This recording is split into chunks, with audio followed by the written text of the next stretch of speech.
Hi everyone, this is Samit and I welcome you to my channel Between the Lines, where we try and go beneath the surface.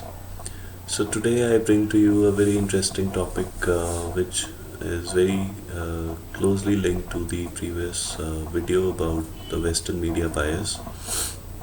So today we are discussing Hinduphobia. Now, before we go forward, let me take your mind back to the 80s when the BJP leaders came up with this term pseudo secularism, and also you might have heard of minority appeasement. Now, pseudo secularism and minority appeasement was really about Congress not being uh, the secular party that they claim because they were only trying to appease the minorities. But you might not have heard of the word Hinduphobia as much. So, Hinduphobia is basically related to the demonization, the disrespect that Hindus get, and a certain phobia is created about Hindus. And the latest manifestation of it is the Western media narrative that the Modi government is about to uh, do a genocide against Muslims in India. Uh, so that's a manifestation. But there are some Indian context also. It's true. It's there in the Indian media as well, where it's not just about opposing Modi or the government, but it's also about how the whole ecosystem supports anything which is not really, which is in the name of modernity. The Hindu ethos are attacked, and they're termed as backward or fascist, which is the latest one. So it's like the pot calling the kettle black. So in Delhi riots, it's the Hindu mobs that have been publicized in the West, and the Muslim rioters have been kind of blanked out. And the following video will just touch upon one aspect of it, and I'm bringing in a American aspect of American manifestation, so that you can see how it is engulfing the world. It always has been there. It's just that it's coming out in the open and causing a lot of damage to the Indian brand, so to say. Now, interestingly, uh, this is a culmination of many different aspects. Whether it's the media, the establishment, the American researchers, activists, researchers. They have their all of them separately have their own motivations. A lot of them are very good researchers. They might not know that they are part of a larger context. Politically, they know that okay, they might be left leaning or whatever. So the following video will shed more light on this Hinduphobia, whether Hinduphobia is true. Is it there out there? Is it there in India? Is it there outside India? So do watch it, and then I'll follow it up with some more uh, videos around this in more detail. This video is going to cover it in the American context and the American elections as well. So thank you for watching, and don't forget to press the bell icon and subscribe to this channel, and to turn on the notifications so that you know when I post the next video. Thank you.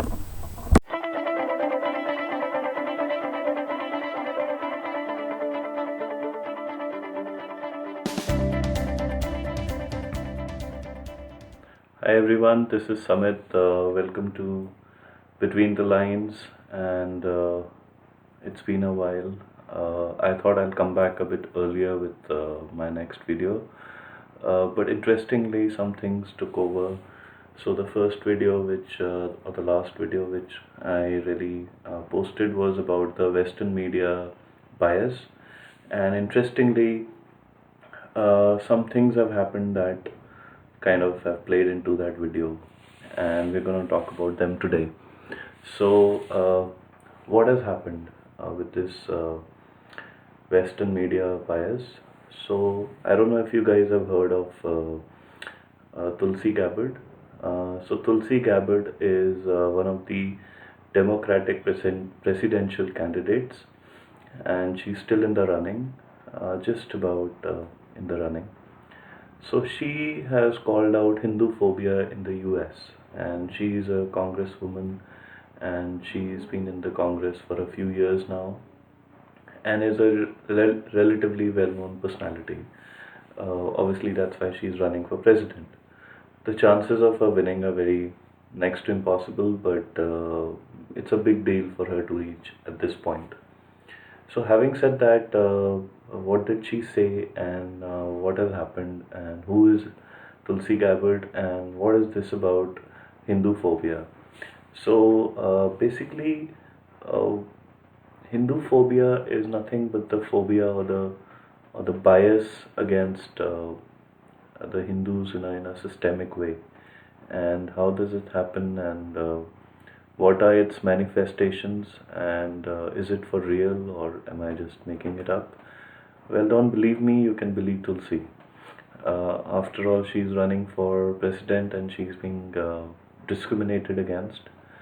I don't know if she's being discriminated against because of her faith, but surely she is not being given the stage on the debate. So before we go forward, let's first understand who is Tulsi.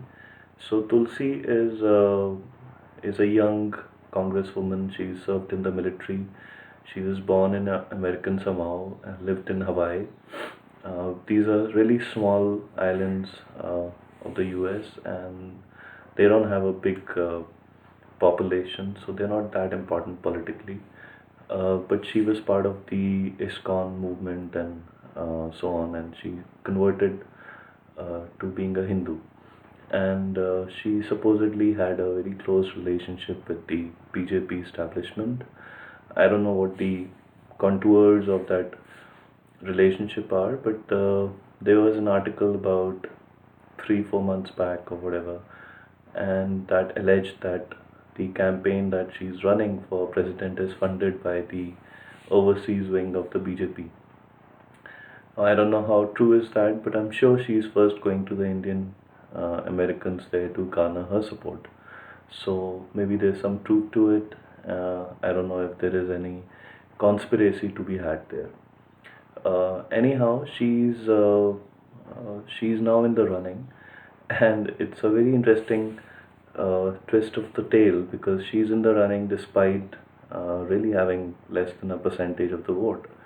And for those who don't know, maybe almost 9 10 million Democrat uh, Democrats, registered Democrats, have voted in the primaries, and she's garnered about 100,000 votes. But the delegate, which has kept her in the race, and delegates mean basically like a Rajya Sabha member, not official but ostensible Rajya Sabha member, meaning proportion to the votes you get in a state, you assign some delegates who eventually vote in the final primary, at the end of the primaries, to decide who will run for president from the Democratic Party. So she has got two. I think Sanders, Sanders and Joe Biden have about upwards of 500. Biden has 530 something, and Sanders has more than 450 or thereabouts, and Gabbard is at the bottom with two.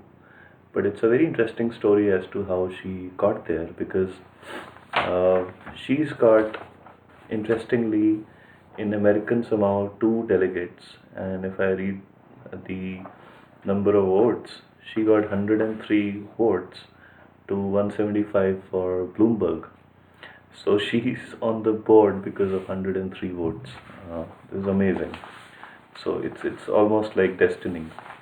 But this video is not so much about Tulsi as it is about uh, Hindu phobia, and is it for real, and is it the cause of the Western media bias apart from the funding it might be getting.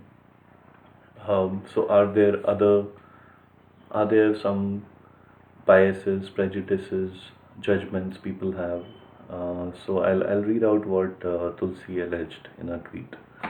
So she says that, she forwarded a tweet by another woman who says that she was an Indian woman, Indian Hindu, who was traveling in a cab, Uber, and she was kind of ranted upon by the attacked. I mean, not physically, but verbally, by the driver because he was alleging that the riots in Delhi have been are like an anti-Muslim pogrom, and so therefore this was like a really uh, uh, what should I say? She opposed it, and therefore she was made to uh, like almost call the police to get out of that situation. So this is on the street. So so there's the establishment aspect, there's the media aspect, and then the people on the street, how they react. So you got to understand how this phobia works. And so she says, oh, unfortunately, Hindu phobia is real, and she has directly experienced it in her campaigns for Congress and now for presidentship. So this is the reality, and she says the media not only tolerates it but foments it further. So this is not what I am saying. This is what Tulsi is saying. So is the media coverage for Hindus fair? Is the coverage for India fair? Is Hinduism respected like other faiths? Is there propaganda against Hinduism? Is Tulsi Gabbard getting a fair chance in the Democratic primaries? Are there myths propagated against the Hindus? The answer to all of them is leading only to one answer, that Hindu phobia is real and it's there to stay. Thank you.